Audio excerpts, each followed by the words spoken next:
Assalamualaikum warahmatullahi wabarakatuh. Alhamdulillah wassalatu wassalamu ala Rasulillah la haula wala quwwata illa billah.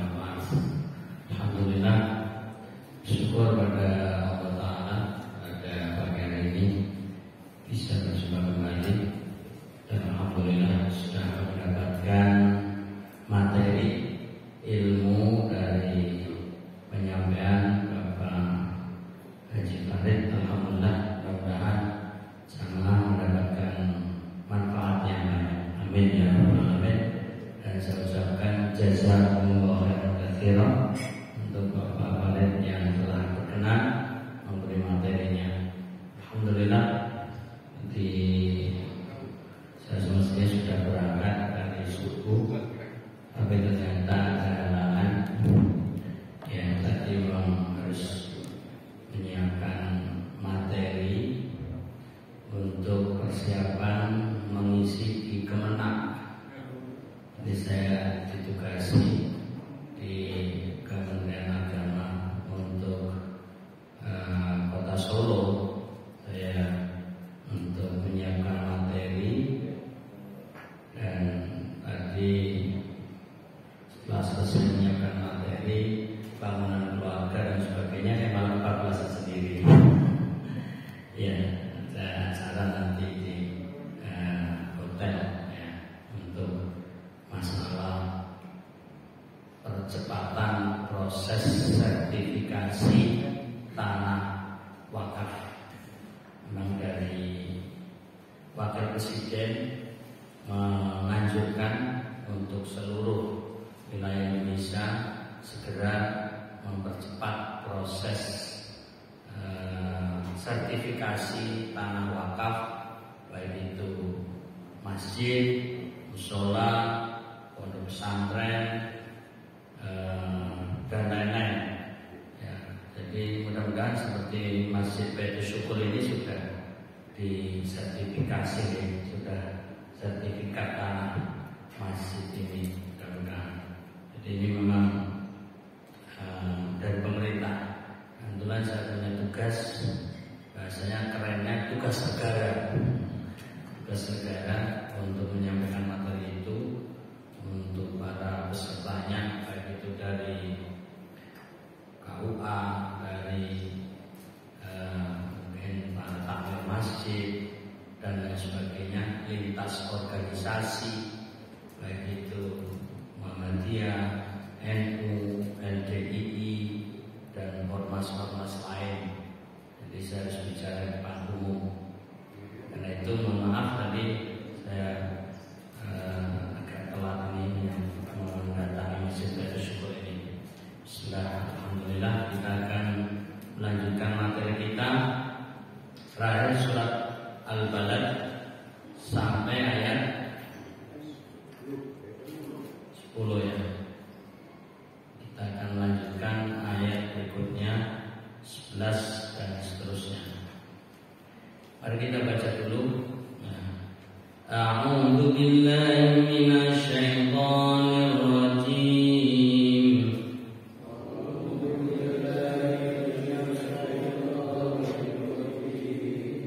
Langsung ayat 11. Falaqta'amal aqabah wa ma adraka mal aqabah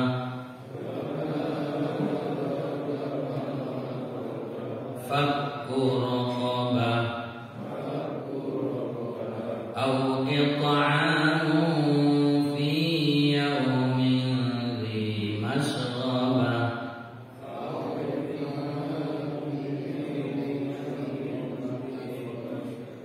yatiman dha maqraba aw miskinan dha matraba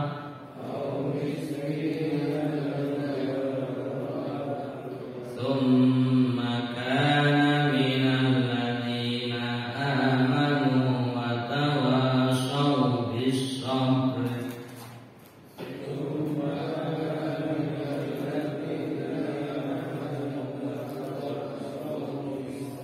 tawassaw bis sabri wa tawassaw bil marhamah.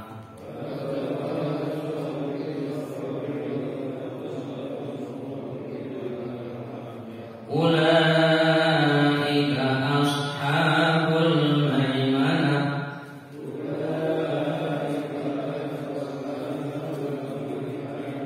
Walladzina kafaru bi ayatina hum ashabul mash'amah.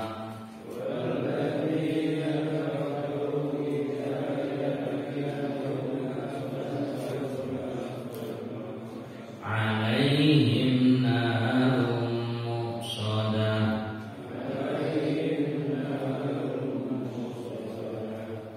Alhamdulillah, surat Al-Balad yang terdiri dari 20 ayat.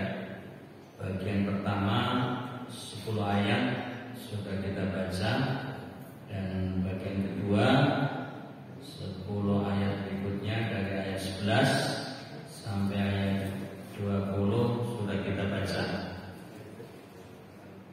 Mari kita lihat beberapa penjelasan.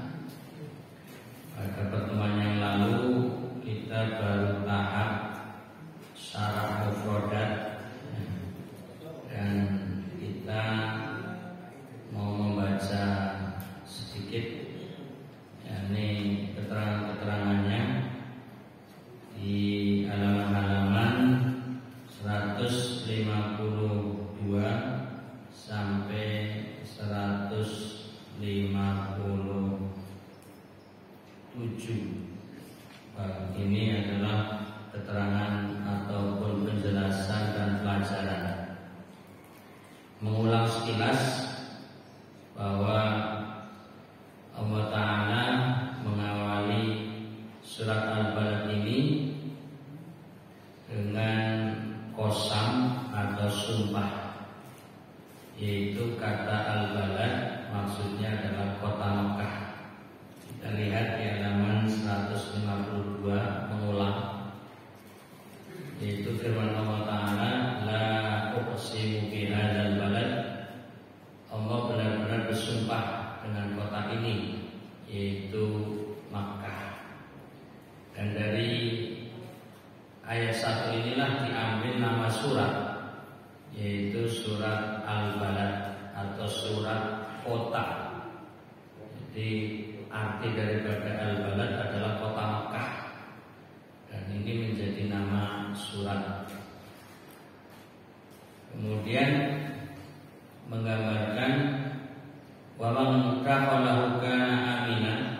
Ini diambil dari surat Al-Imran, dan barang siapa memasukinya, yaitu Baitul, ya, wa man dakhalahu kana amina, itu yang memasuki bait, yaitu rumah, maksudnya adalah Baitullah, yaitu maksudnya adalah Mekah, menjadi aman. Jadi Allah menjadikan Masjidil Haram sebagai kiblat untuk kaum muslimin. Di dalamnya sholat, sebagaimana Dia pun memerintahkan mereka untuk berhaji ke Masjidil Haram. Ini untuk menggambarkan siapa yang masuk kota Mekah, di dalamnya ada Masjidil Haram, ada Ka'bah, sebagai kiblat kaum muslimin akan mendapatkan keamanan dan kenyamanan. Ini adalah janji Allah dalam surat Al-Imran ayat 97. Kemudian di ayat selanjutnya, wa anta hillum bihadzal balad, dan kamu Muhammad bertempat tinggal di kota Mekah ini.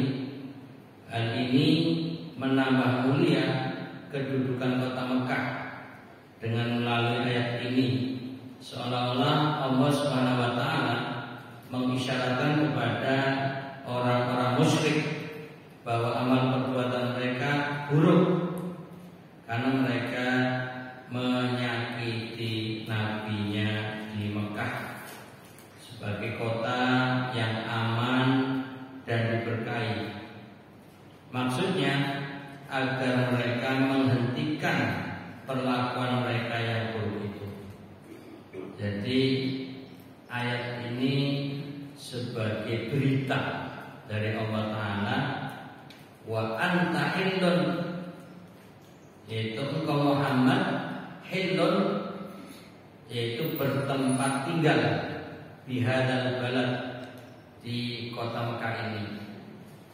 Ini informasi dan penegasan kepada Nabi Muhammad SAW, sekaligus mengingatkan pada orang-orang yang tidak beriman, dan status mereka kalau tidak beriman adalah al-kafirun, orang-orang kafir, bahkan sekaligus mereka musyrikun, orang-orang musyrik. Jadi kalau kita baca Al-Quran, lalu dalam Al-Quran menyebutkan orang yang tidak beriman, orang yang tidak percaya itu disebut kafir, ya sudah, kita sesuai Al-Quran. Terlepas ada orang yang tidak suka, bahkan ada ustadz dilaporkan ya, karena memang menyebut non-muslim sebagai orang kafir, kok terus tersinggung itu loh. Orang-orang kafir kok tersinggung dengan penjelasan bahwa memang Al-Quran menyatakan yang tidak percaya Nabi Muhammad SAW disebut orang kafir, orang musyrik, dan seterusnya. Mereka juga punya keyakinan yang sama sebenarnya ketika membaca ya kitab mereka. Bahkan umat Islam disebut mungkin ada istilah domba-domba yang tersesat. Ya kita biasa saja gitu loh. Kita nggak usah tersinggung, kita nggak usah marah, ya silakan saja. Itu kan istilah mereka, nggak apa-apa. Artinya kita nggak usah ribut gitu, nggak usah mempermasalahkan, nggak usah memperdebatkan. Masing-masing punya komunitasnya. Kalau kita sebagai komunitas muslim ya memang ada istilah-istilah, ada kafir, ada musyrik, ada fasik, ada munafik, apalagi. Jadi banyak istilah di dalam Al-Quran, yaitu memang istilah yang Allah tetapkan. Jadi kita harus membacanya, memahaminya, mengerti, dan harus kita katakan itu. Jadi singkatnya, justru di sini ayatnya mengingatkan kepada orang-orang musyrik, orang-orang kafir, berhentilah dari mencaci, memaki, menghina ya, kepada Nabi Muhammad SAW, karena sesungguhnya negeri Mekah itu adalah negeri yang suci, negeri yang aman, negeri yang penuh berkah. Itu adalah peringatan, dan ini berkelanjutan. Sekalipun ayatnya bersifat khusus untuk Nabi Muhammad SAW, bukan berarti ayat ini cukup di masa itu lalu tidak berlaku untuk masa sekarang. Tetap Mekah kota suci, Mekah kota damai, kota aman, kota nyaman, tidak boleh siapapun menghina, ya, melecehkan, mengotori, merusak dan lain sebagainya. Tetap berlaku. Sekalipun Nabi Muhammad SAW sudah tiada. Kemudian juga pada ayat-ayat selanjutnya pada halaman 153, laqad khalaqnal insana fi kabad. Sesungguhnya kami telah menciptakan manusia berada dalam susah payah. Maksudnya sesungguhnya kehidupan manusia itu penuh dengan susah payah dan masyaqqah. Di sini tulisannya masyaqqah. Masyaqqah itu yang berat. Ini istilah Arab tapi ditulis dengan tulisan Indonesia itu masyaqqah. Itu dari kata masyaqqah, halaman 153. itu artinya berat, yang tampak jelas dari tanggung jawab yang dipikulnya, yang melibatkannya ke dalam berbagai macam rintangan dan cobaan. Ya, ini berarti peringatan bahwa manusia memang harus dalam menjalani kehidupan ini dengan perjuangan penuh tantangan, penuh rintangan, tidak ringan, ya, kadang harus berat. Ini sebagai pengingat dan peringatan agar kita siaga, agar kita tetap sabar dan harus kuat dalam kondisi apapun. Dalam keadaan kita mungkin lancar-lancar saja, kita tetap siaga. Dan ketika kita benar-benar menghadapi tantangan dan cobaan hidup ini, kita harus sabar dan kuat. Innallaha ma'as shabirin. Allah bersama orang-orang yang sabar. Ya, mungkin di antara gambarannya orang itu bisa mengalami sakit, dan sakit itu sangat berat. Nah, disitulah ujian. Siapapun, ya, mau itu usia yang sudah lanjut, yang masih muda, masih balita, siapapun sakit itu memang berat. Dan itulah salah satu contoh dalam menjalani kehidupan. Atau juga secara ekonomi, mungkin ada yang longgar, ada yang sempit, ada yang kaya, ada yang miskin. Itu semua ada cobaan.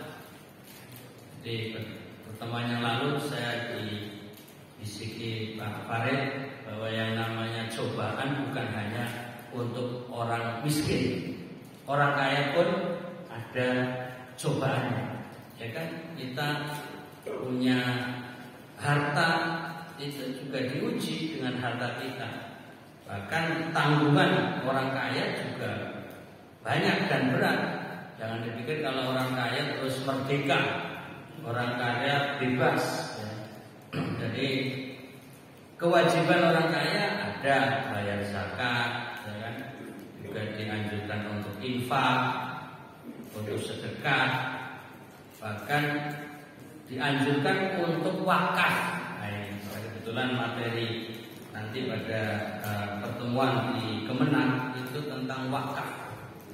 Jadi justru disitulah tantangannya, bahwa tantanalul birro, ya, tidak akan mendapat kebaikan, kesempurnaan dalam kebajikan hatta tunfiku, sampai kalian berinfak mimma tuhibbun, dari harta apa yang paling kau cintai.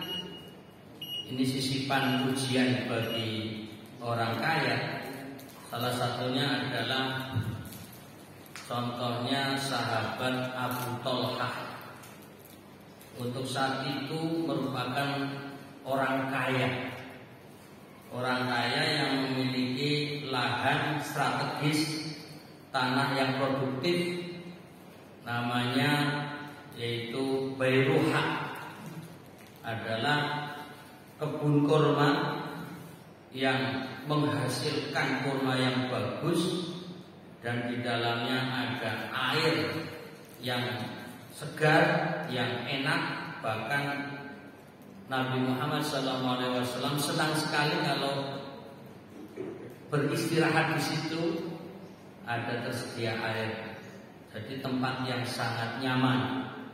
Nah, begitu turun ayat surat Al-Imran ayat 92 itu, yaitu lan tanalu al-birra, kalian tidak akan mendapatkan kebaikan hatta tunfiku, sampai kalian berinfak, ya, mimma tuhibbun, dari apa yang kalian sukai.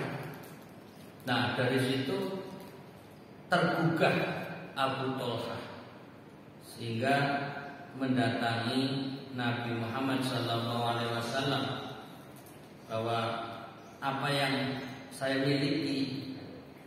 Bairuha ini tanah paling aku sukai. Silakan Nabi, ambil. Bebas untuk apa saja. Jadi orang kaya terbangkit, tergugah untuk menyerahkan harta yang paling mahal, paling bagus, paling produktif.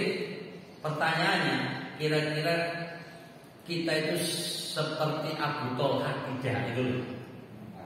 Punya rumah yang paling bagus, rumah yang paling nyaman, paling mahal, lalu kita sedekahkan, kita wakafkan gitu loh. Ini mikir kan. Kita punya tanah yang menghasilkan strategis paling mahal, lalu kita wakafkan.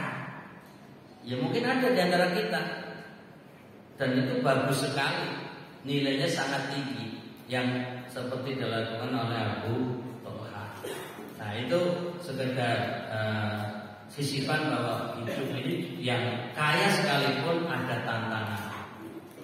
Ya, dan bisa saja harta yang dimiliki juga Allah uji dengan kerugian, dengan mungkin ya, musibah dan lain sebagainya.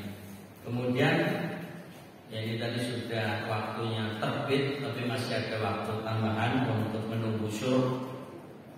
Kemudian di ayat selanjutnya ini mengulang tapi malah panjang.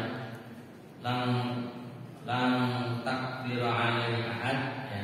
Di sini pada halaman 153 disebutkan ayat yang kelima.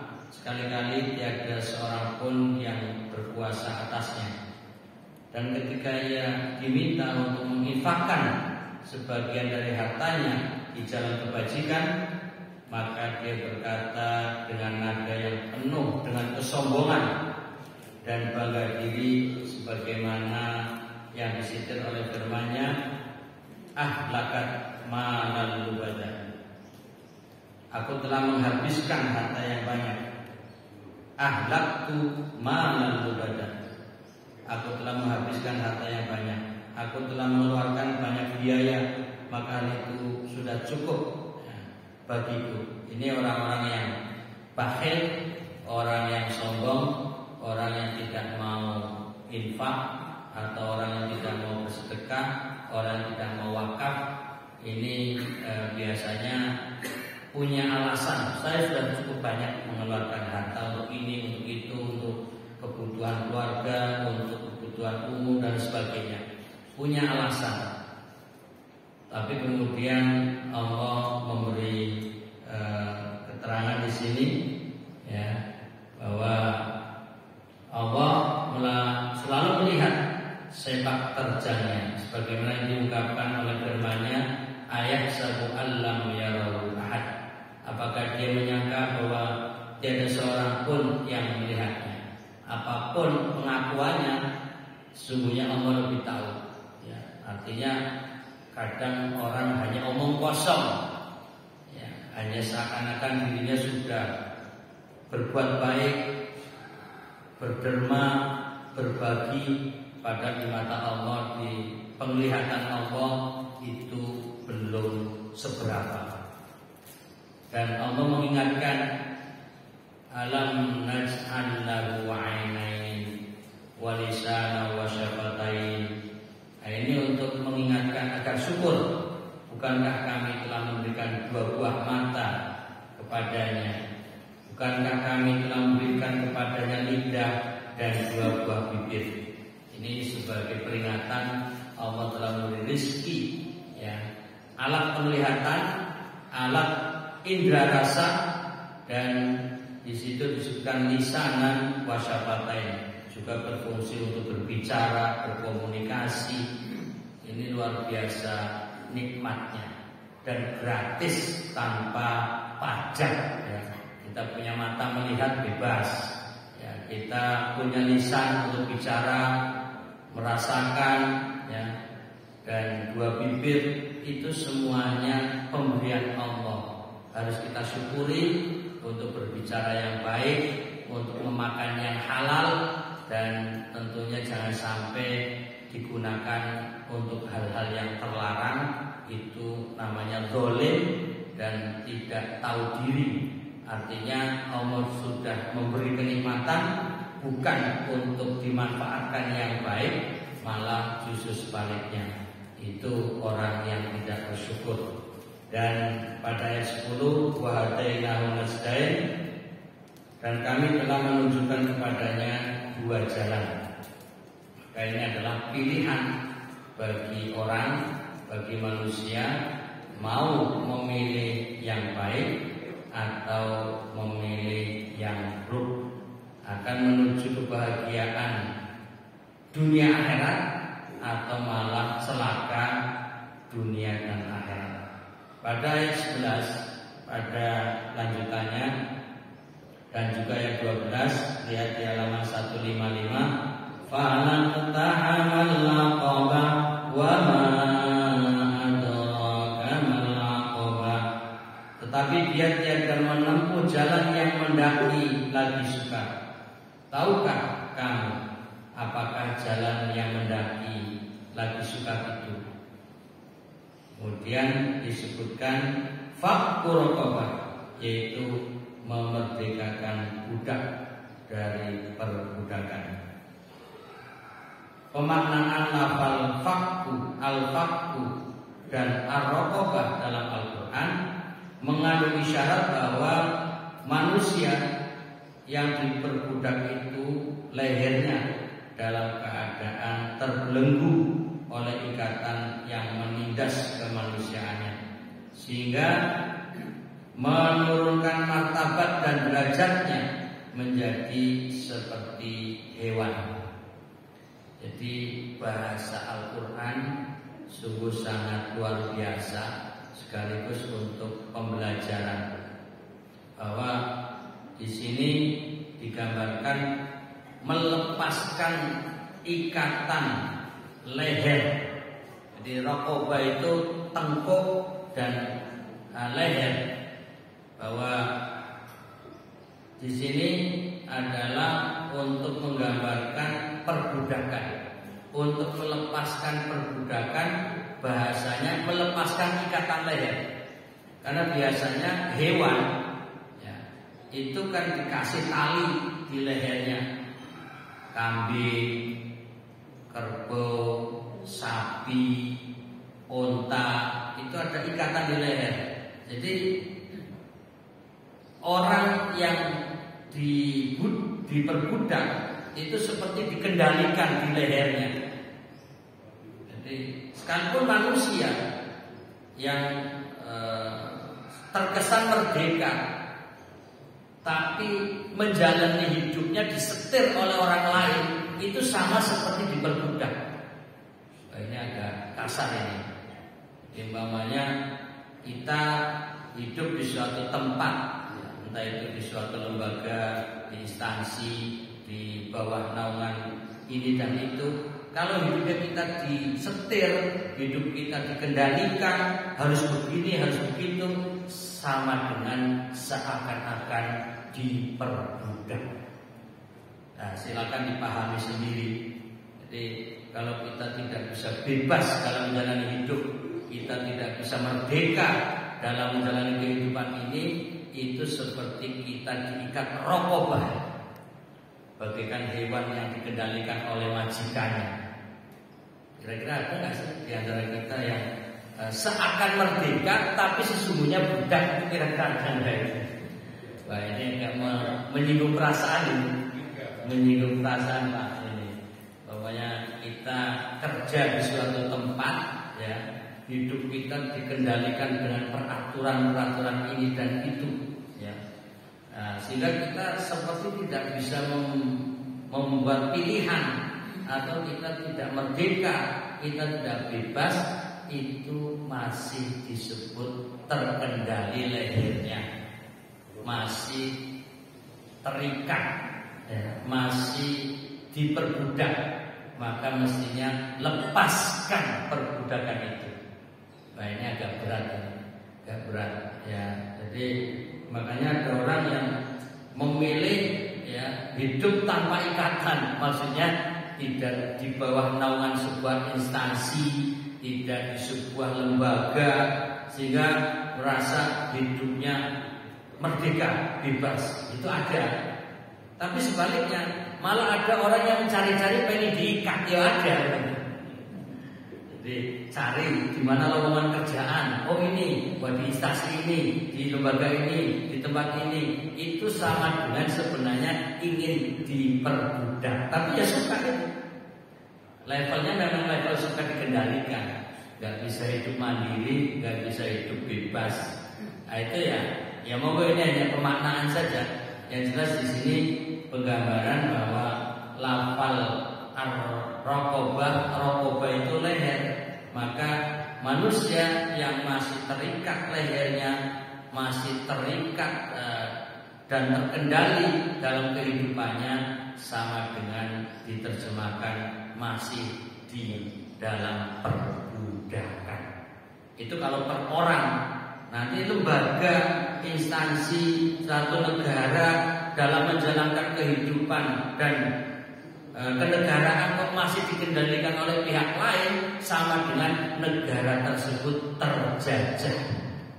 Negara itu terbudak, diperbudak, entah dalam menjalankan ekonominya, dalam menjalankan peraturan-peraturannya, ini dan itunya, ya. Itu berarti sebuah tempat, sebuah wilayah, sebuah negara yang masih terjajah, diperbudak oleh pihak lain. Nah ini ayatnya kesannya hanya lepaskan leher, ikatan leher, lepaskan perbudakan. Tapi penafsirannya sangat luas. Tinggal renungkan, apakah kita masih terikat ya leher kita, atau kita sudah terlepas dari ikatan perbudakan itu. Kemudian pada ayat-ayat selanjutnya ini persingkat, au it'amu fi yaumin dzi masghaba yatiman dza maqraba au miskinan dza maqraba, atau memberi makan pada hari kelaparan pada anak yatim yang ada hubungan kerabat atau orang miskin yang sangat fakir. Jadi ada kaitannya dengan ayat tadi sebelumnya, bahwa anjuran untuk berderma, anjuran untuk berinfak, anjuran untuk bersedekah, anjuran untuk zakat dan seterusnya. Intinya harta dikeluarkan. Satu di antaranya tadi pembebasan budak dalam arti hakiki di zaman dulu masih ada. Kalau zaman sekarang mungkin sudah tiada, yaitu dalam Islam biasanya kalau ada pelanggaran-pelanggaran tertentu bebaskan budak, itu mengeluarkan harta. Nah, di bawahnya adalah memberi makan. Ya, pengertian it'am bisa dalam arti yang hakiki, langsung nyodori makanan. Untuk siapa? Yaitu mereka yang memang dalam keadaan kelaparan. Istilahnya dzi masghaba, fi yaumin dzi masghaba, pada hari kelaparan. Lalu digambarkan di antara mereka ada yatiman, anak yatim. Jadi ada keterkaitan, biasanya anak yatim yang sudah tidak punya ayah, yang menjadi sumber kekuatan dalam ekonomi keluarga, itu bisa menjadi anak yang kekurangan, tidak punya bahan makanan, sehingga disebut ya makrobah, yaitu anak yatim yang memang ada hubungan kerabat. Ya, jadi diberi makan ya, karena kelaparan, khususnya kepada anak yatim yang punya hubungan kerabat, makrobah atau kerabat. Ini anjuran-anjuran dalam berbagi, di dalam menolong ya pihak lain, yaitu dengan beri makan. Atau bisa dimaknai lebih luas, kalau makanan langsung mungkin tidak langsung dibutuhkan, bisa berupa uang, bisa berupa pakaian, ya, bisa berupa kebutuhan-kebutuhan yang dia memang membutuhkan. Yang umpamanya anak yatim masih sekolah butuh sepeda, gitu kan? Lalu memberi sepeda itu juga bentuk peduli pada anak yatim. Atau dia masih sekolah butuh SPP, lalu diberilah bayaran SPP, itu juga bisa disebut ya makna luas dari it'am, memberi makan, karena itu adalah kebutuhan. Ya. Kalau secara tekstual kata it'am ya memberi makan, berarti makanan yang dibutuhkan sekarang di masyarakat kita ya nasi dan lauknya. Itu kalau kita tekstual yang tertulis di dalam ayat. Dan di sini memberinya kepada anak yatim, terutama anak yatim yang masih ada hubungan kerabat. Maka ada tingkatan-tingkatan atau ada pilihan ketika kita mau memberi kepada anak yatim yang masih ada hubungan kerabat, kita utamakan. Walaupun tidak dekat dalam arti tempat tinggal, kita punya saudara, umpamanya kita tinggal di Solo, punya saudara di Jakarta, dan statusnya anak yatim. Anak yatim ada hubungan kerabat yang kekurangan, kita harus kirim transfer uang, nggak mungkin kirim makanan ke Jakarta. Itu kan bisa namanya it'am juga. Ya kalau memaknai kita bantu saudara kita ya yang ada di luar kota kirim makanan. Nah, makanannya sampai sana basi nanti. Maka transfer uang, memberi dana untuk kebutuhannya. Ini utamakan itu. Kalau itu sudah kita bagi, sudah terpenuhi, lalu tahap kedua pada anak yatim yang ada di sekitar kita, sekalipun tidak ada hubungan kerabat. Jadi upayakan dan usahakan kita peduli kepada keluarga kita, kerabat kita sebelum yang lain. Tapi seringkali kita itu umum, pokoknya berbagi kepada yang lain yang membutuhkan. Itu ya baik, tapi jangan lupa yang ada hubungan kerabat itu didahulukan. Makanya seperti tadi kasus Abu Thalha, ketika mau mewakafkan tanah, mewakafkan kebun kurma, itu konsultasi ke Nabi Sallallahu Alaihi Wasallam. Beliau Nabi Muhammad Sallallahu Alaihi Wasallam menyarankan untuk dibagikan kepada keluarganya, al-aqrabin. Jadi Abu Thalha menyerahkan kepada Nabi, lalu minta pendapat ini untuk apa, silahkan. Tapi ternyata Nabi tidak langsung mengambilnya untuk kepentingan umum. Nabi mengatakan bahkan ya malun robin, wah yang akan engkau wakafkan ini tanah yang produktif, yang menguntungkan. Nabi sampai mengulang malun robin, ini harta yang menghasilkan. Lalu Nabi mengarahkan bahwa fa'aroh, aku berpendapat ya agar ini anta ja'alahu, untuk menjadikan kebun ini dibagikan kepada fil aqrabin, pada keluargamu. Maksudnya saudara sepupu, saudara paman-paman ya, keluarga-keluarga yang masih ada hubungan kerabat dengannya. Ini artinya Nabi mengedepankan agar dibagi dulu kepada keluarga yang terdekat. Ini juga untuk terjadinya silaturahim, hubungan keluarga lebih kuat. Nah ini ada tahapan-tahapan. Jadi maka anjuran berinfak, anjuran bersedekah, anjuran berbagi zakat, usahakan kepada kerabat terlebih dahulu sebelum keluar non keluarga. Nah ini adalah syariat Islam, dan ini dipraktekkan oleh banyak biasanya kalau di masyarakat kita ini orang-orang yang keturunan Arab itu sangat peduli dengan kerabatnya. Jadi antar mereka, ya kalau ada di antara mereka yang kurang beruntung, kurang berkecukupan, itu mereka mendonasi kerabatnya lebih besar.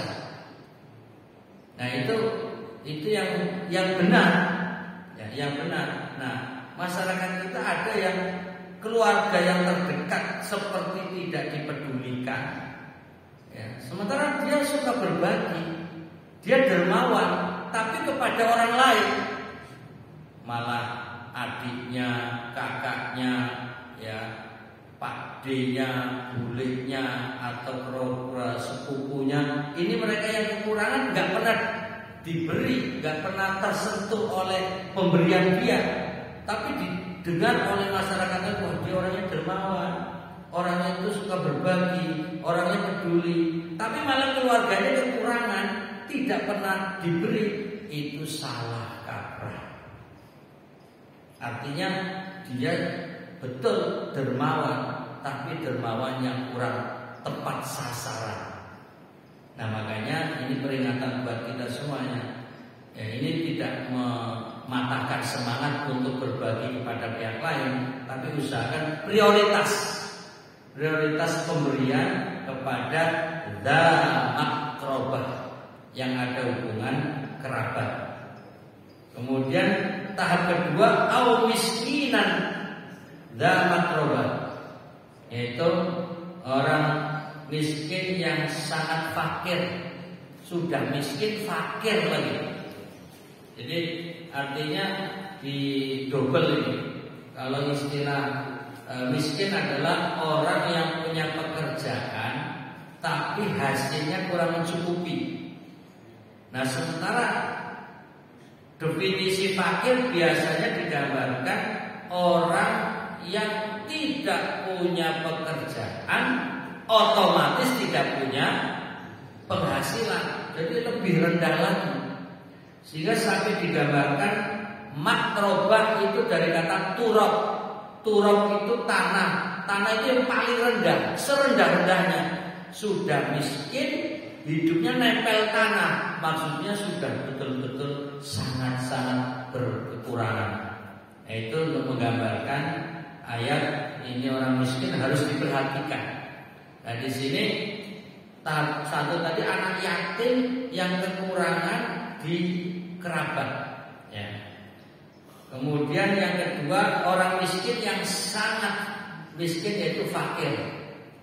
Kemudian yang selanjutnya yaitu pada halaman 156, tsumma kana minal ladzina amanu wa tawassaw bis sabri wa tawassaw bil marhamah. Dan dia termasuk orang-orang yang beriman dan saling berpesan untuk bersabar dan saling berpesan untuk berkasih sayang. Ya, kalau kita baca surat Al-Asr, wa tawassaw bil haqqi wa tawassaw bis sabri, untuk saling mengingatkan dalam kebenaran dan untuk saling mengingatkan dalam kesabaran. Kalau di sini untuk mengingatkan kesabaran dan untuk saling mengingatkan apa? Berkasih sayang. Jadi ada tambahan kasih sayang. Ini peduli sesama. Itu diantara bentuk kasih sayang, perhatian, ya, berbagi kepada yang membutuhkan. Itu adalah namanya marhamah, kasih sayang. Kemudian diakhiri di penjelasan coba halaman 157 digambarkan la yarhamullah man la yarhamun nas. Allah tidak akan mengasihi orang yang tidak berkasih sayang kepada manusia. Nah ini pesan dari Nabi untuk menggambarkan bahwa kasih sayang Allah akan turun, kasih sayang Allah akan diberikan, rahmat Allah akan melimpah, ya, kepada orang yang memang selalu peduli dan kasih sayang kepada orang lain. Dan sebaliknya, Allah tidak akan memberi kasih sayang kepada orang yang tidak pernah berkasih sayang kepada yang lain. Karenanya mari kita munculkan kasih sayang. Jadi ucapan sayang tidak hanya kepada sang kekasih saja. Biasanya kan sayang itu hanya disampaikan kepada yang berpasangan. Padahal kepada semuanya itu layak untuk mendapatkan kasih sayang. Dan penutup, ini mohon maaf agak melampaui batas waktu, yaitu ayat yang terakhir. Di situ ulaika ashabul maimanah, yaitu mereka orang-orang yang beriman dan saling berpesan itu adalah golongan kanan. Artinya mereka adalah orang-orang yang berbahagia pada hari kemudian, hari kiamat. Kemudian tentunya ayat yang terakhir, ayat 19 dan 20, walladzina kafaru bi ayatina hum ashabul mas'amah, dan orang-orang yang kafir kepada ayat-ayat kami, mereka itu adalah golongan kiri. Ya bagaimanapun harus menggunakan kata kafir. Alaihim narum muqsadah, mereka berada dalam neraka yang ditutup rapat. Naudzubillah min dzalik, jadi orang kafir masuk neraka. Demikian, mudah-mudahan yang disampaikan bermanfaat. Monggo Bapak. Jadi mengenai perhatian kita kepada keluarga itu, saya kira kalau mereka itu memang berbeda. Jadi menurut keluarga istri, anak dan sebagainya. Tapi kalau berkenaan dengan forum umum, misalnya saya sebagai ketua takmir, maka yang saya perhatikan kan bukan keluarga saya saja, tapi kan kriterianya kan umum. Saya sebagai presiden, maka kriterianya umum. Jadi menurut pendapat saya, memperhatikan lebih kepada keluarga itu dalam arti harta dan hak milik yang berkenaan dengan kepunyaan pribadi. Kalau itu sudah bersifat umum, maka kriterianya umum. Nah, kalau ya sifat umum itu kriteria mengetahui kita mungkin namanya yang begitu. Ini gimana? Ya, bagus. Artinya ketika kita lagi bicara keluarga yang mau berbagi, mengedepankan kerabat yang terdekat. Tapi ketika mengelola sebuah harta milik umum, yang untuk masyarakat umum, betul tidak. Wah, ini yang aku kenal dekat. Ya, ini apa ya, akrab, ini ada hubungan kerabat, lalu yang diberikan itu jadi nepotisme, betul itu Pak. Ya, betul, terima kasih atas tambahannya. Pak Farid ini menegaskan kalau mengelola harta umum seperti baitul mal, ya, harta dana infak umat dikelola oleh takmir, ya untuk kemaslahatan umum, betul. Ya, jangan kemudian yang dibagi hanya ada hubungan kerabat, ada hubungan pertemanan karena dekat, itu jadi nepotisme, malah dilarang. Terima kasih atas tambahannya, mudah-mudahan bermanfaat. Mohon maaf waktunya melebar melampaui batas yang semestinya. Akhirul kalam, subhanakallahumma bihamdika asyhadu an la ilaha illa anta astaghfiruka wa atubu ilaik. Assalamualaikum warahmatullahi wabarakatuh.